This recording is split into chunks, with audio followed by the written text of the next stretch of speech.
today to get to in this episode. First of all, a really interesting interview coming up in a couple of minutes with a former member of law enforcement in Pima County who actually worked this neighborhood for decades, worked burglaries in this neighborhood. And I haven't really talked to anyone quite like this, and he has a theory about what happened to Nancy Guthrie that is very, very interesting. And again, this isn't just like someone with a theory that has never even been here. I mean, this is a guy who worked other burglaries right in this area. He knows the area well. He knows the terrain well.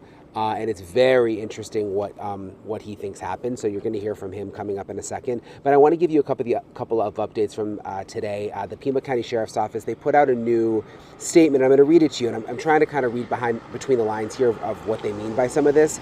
But they say this remains an active investigation and will continue until Nancy Guthrie is located or all leads have been exhausted. The Pima County Sheriff's Department is refocusing resources. That's what I thought was interesting. They said refocusing resources to detectives specifically assigned to this case. As leads are developed and resolved, resource allocation may fluctuate. PCSD will maintain a patrol presence in the Guthrie neighborhood. So when they say refocusing resources, it's my understanding that pretty much every detective has been working this case in the past, and I think now they are just going to assign certain detectives to work the case so others can go back to working other cases in Pima County, which has been a complaint I've heard from some people that, other crimes aren't getting the attention that they need right now here because Pima County has everyone working the Nancy Guthrie case. So it sounds like they are going to move things around a little bit, especially since in many ways there just haven't been any good leads that we know of lately.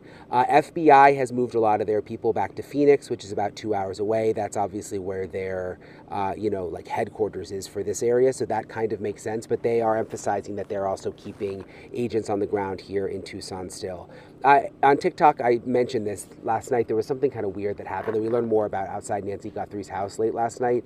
There was this car that kept driving by over and over and over again, and we saw it for just over in a really creepy way, driving slow, stopping by us. It just, there's a lot of people that drive by, but this just felt different. And one of the other photographers out here said that he saw the driver inside holding up a photo of Nancy Guthrie. It was just really creepy and weird. So one of the members of the media went over and told the deputy who was outside of Nancy Guthrie's house.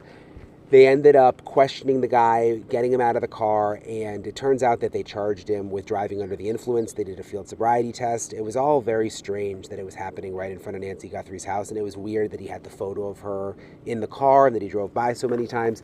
They say that it has nothing to do with the investigation, the Nancy Guthrie investigation, but he was arrested for driving under the influence, and I just wanted to give you guys an update on that because some